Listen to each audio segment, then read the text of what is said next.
राधे राधे। आपको पता है हमारे शास्त्रों में पुराने युग में तीर्थ यात्रा का बहुत बड़ा महत्व बताते थे। एक्चुअली व्यक्ति को क्यों तीर्थ यात्रा करनी चाहिए? क्या कभी आपने अपने बड़ों से ये पूछा है? कई लोग आज के युग में तीर्थ यात्रा पर जाते ही नहीं। हमारे पास बहुत पैसा है, अमेरिका जाएंगे, लंदन जाएंगे, पेरिस जाएंगे, यूरोपियन कंट्री फिरेंगे, परंतु तीर्थ यात्रा नहीं करेंगे। आपको पता है ये जो जीवन आपका आनंदित है, ये आपके पूर्व जन्मों के पुण्य का प्रताप है, जो आप इस समय अमेरिका घूम रहे हैं, पेरिस घूम रहे हैं। देखिए, जीवन में भक्ति आपने पूर्व जन्म में कुछ न कुछ संचित पुण्य है, जिसकी वजह से आप आज आनंद में हैं। लेकिन कभी कभी ये होता है कि हमारे संचित पुण्य समाप्त हो जाते हैं। एकाएक आपका कारोबार बर्बाद हो जाता है, खराब हो जाता है, और आप ना चाहते हुए भी ऋण के नीचे दब जाते हैं। ऐसा कई बार देखा जाता है कि व्यक्ति के पास कुछ नहीं होता और वो कारोबार करना प्रारंभ करता है। उसके व्यापार में उसे काफी लाभ मिलता है और वो ये समझने लग जाता है कि ये मेरी मेहनत का फल है, मेरी बुद्धिमत्ता की वजह से मैं आज इस शिखर पर हूँ। परंतु वो ये भूल जाता है कि उसके जो संचित पुण्य थे और इस समय का जो कर्म था, उसके फल स्वरूप वो राजा बन चुका है। परंतु राजा से रंग बनने में ज़्यादा समय नहीं लगता। और ऐसा अक्सर देखा गया है कि कई लोग बोलते हैं कि हमारी 7 पीढ़ियां बैठ के खा सकती हैं, इतना धन हमारे पास है। आजकल तो 7 पीढ़ियां छोड़िए, 600 पीढ़ी भी सही आपका धन का उपभोग कर ले तो बहुत है। एक बार थोड़ा पास्ट में जाकर के देखिए, क्या आज अर्जुन जीवित है? नहीं। जिसने कुरुक्षेत्र जीता भगवान कृष्ण की सहायता से, क्या वो इस लोक की लक्ष्मी ले जा पाया? नहीं। क्या धन से कभी आप संतुष्ट हो पाएंगे? नहीं। एक्चुअली मानव देह हमें मिली है भक्ति के लिए, और हम भक्ति भूल करके हम संसाधनों में व्यस्त हैं।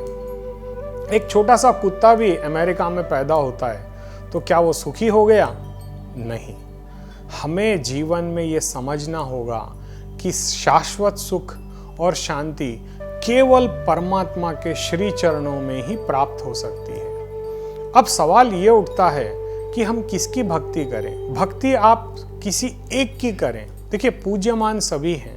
आप गणेश मंदिर भी जाइए, आप माता रानी के मंदिर भी जाइए, आप शिव पूजा भी कीजिए। कोई भी भगवान की पूजा करने से कोई बुरा नहीं हो सकता, लेकिन कोई भगवान से भी मांगे कुछ नहीं। देखिए, सबसे बड़ा हमारे हिंदुस्तान में और हिंदुओं में ये रोना है कि हम लोग अक्सर हर मंदिर जाकर के मनोकामना मांग लेते हैं। यदि हम किसी एक की मनोकामना करें तो क्या हमारा जीवन धन्य नहीं हो सकता?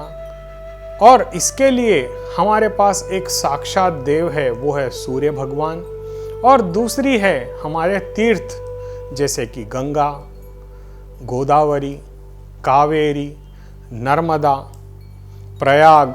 ये ऐसे ऐसे पुण्य क्षेत्र हैं जहाँ पर पे व्यक्ति यदि जाता है और वहाँ पर त्रिकाल स्नान यदि करता है। देखिए, मैं प्रयाग जी को ही लेता हूँ। आपको पता है कि यदि आप 1 करोड़ गौदान करें, यानी आज एक गाय का मूल्य लगभग 40 से 50 हजार रुपये होगा, और ऐसा यदि आप 1 करोड़ गौदान करते हैं तो उससे जितना पुण्य आपको अर्जित होगा, उतना पुण्य केवल प्रयागराज में यदि आप 3 दिन निवास करके त्रिकाल स्नान यानी 9 बार यदि आप वहां पे स्नान करते हैं तो वो इक्वल है। आज 1 करोड़ गौदान करना हमारे बस की बात नहीं है, क्योंकि हम किसी देश के राजा नहीं हैं, एक साधारण से लोग हैं।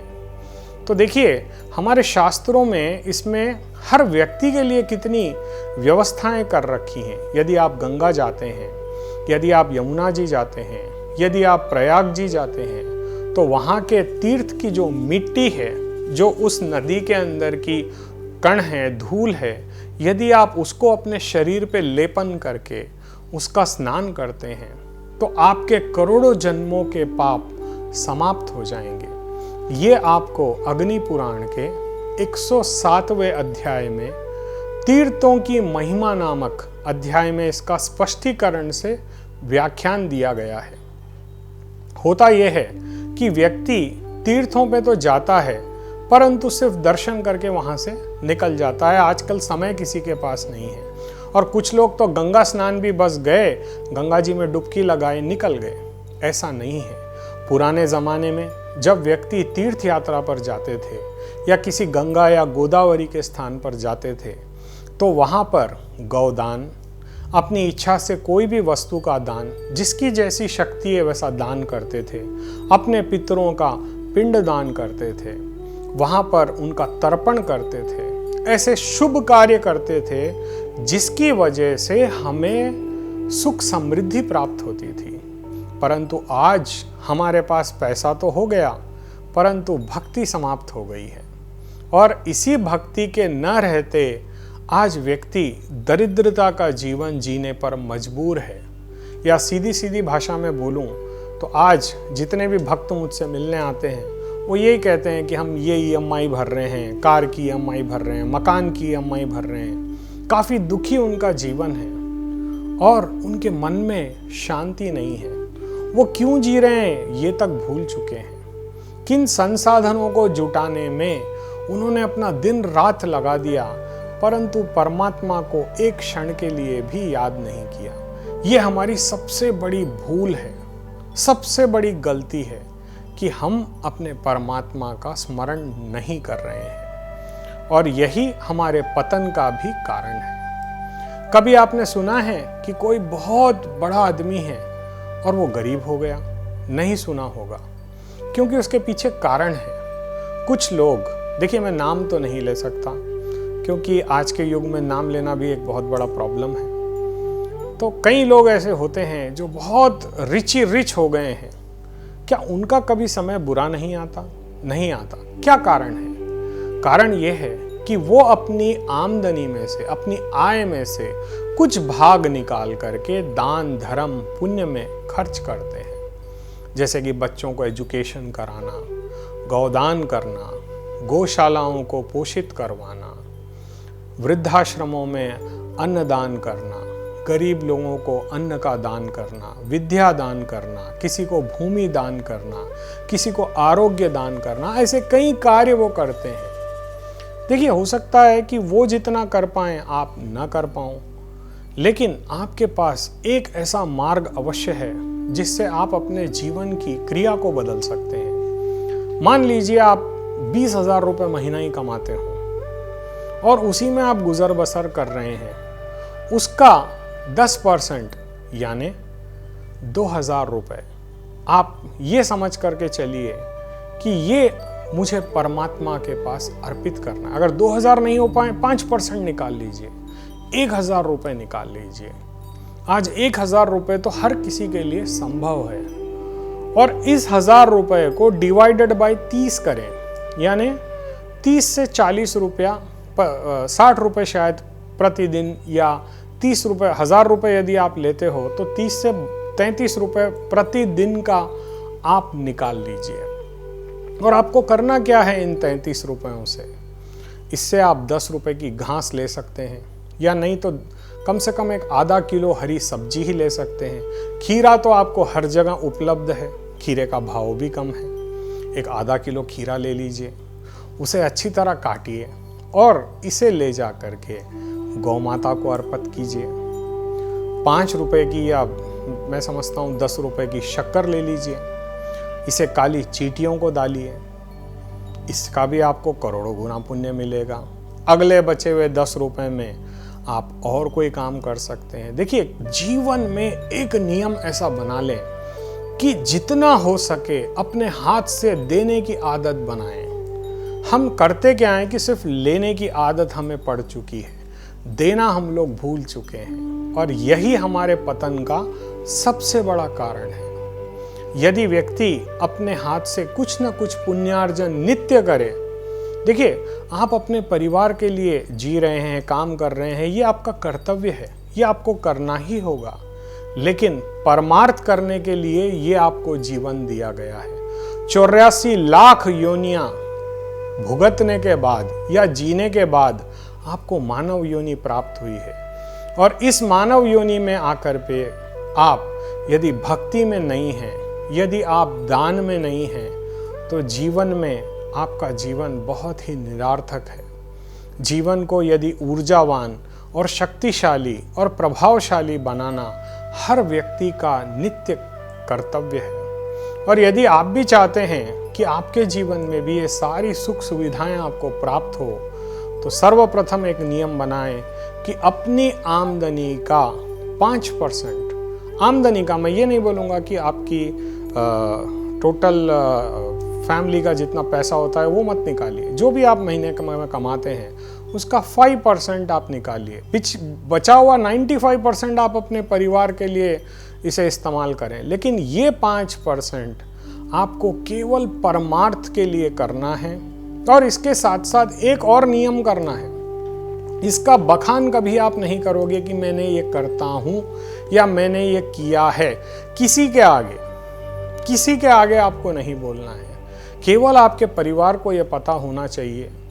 और इसके साथ साथ जो भी आप ये पुण्य कार्य करते हैं, इसको भगवान के अर्पण कर दें। जैसे मान लीजिए आपने आज एक आधा किलो खीरा खरीदा, उसको अच्छी तरह आपने काटा और ले जा करके आप गौ माता को उसे अर्पण करते हैं।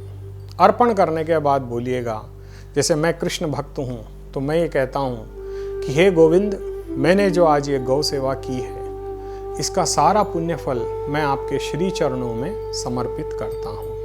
ऐसे भगवान को ये सारा पुण्य निवेदन कर दें। जो भी आप अच्छे कार्य करें उसे परमात्मा को समर्पित कर दें। ऐसा करने से आपके जीवन के समस्त पापों का नाश स्वयं गोविंद करेंगे।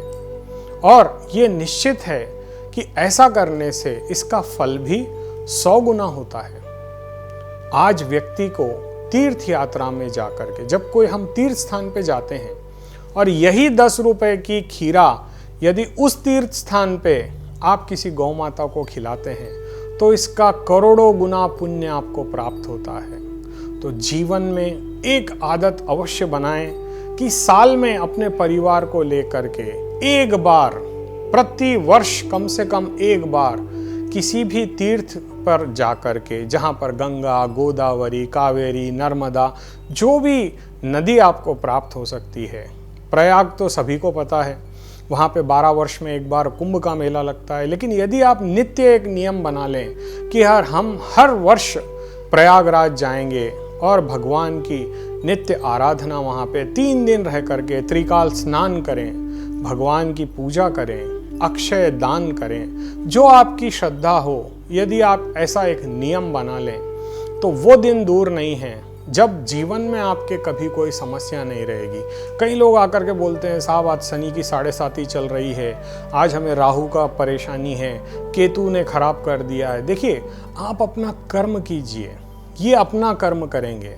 लेकिन उन व्यक्तियों को ये नवग्रह कभी दुख नहीं देते जो व्यक्ति भक्ति में रत है, जो व्यक्ति भक्ति करता है। और इसके साथ साथ सबसे अच्छी आदत है देना। आप अपने हाथ से देने का नियम बना लीजिए। देखिए, ये प्रकृति भी हमें देती है, हमें फल देती है, हमें फूल देती है, हमें झाड़ देती है, हमें सब्जी देती है, सब कुछ जैसे प्रकृति न्योछावर करती है। यदि हम 5% भी अपनी आय का प्रकृति के पीछे या अच्छे कार्यों में अगर समर्पित कर देते हैं, तो हमारे जीवन में कभी किसी प्रकार की कोई कमी नहीं रहेगी। और अपने परिवार को वर्ष में एक बार क्यों ना हो, तीर्थ यात्रा पे, स्पेशली गंगा, यमुना, इन स्थलों पर जाएं, वहाँ की रमण रेती में आप विहार करें, उस रेती को अपने मस्तक पर लगाएं, हो सके तो त्रिकाल स्नान करें।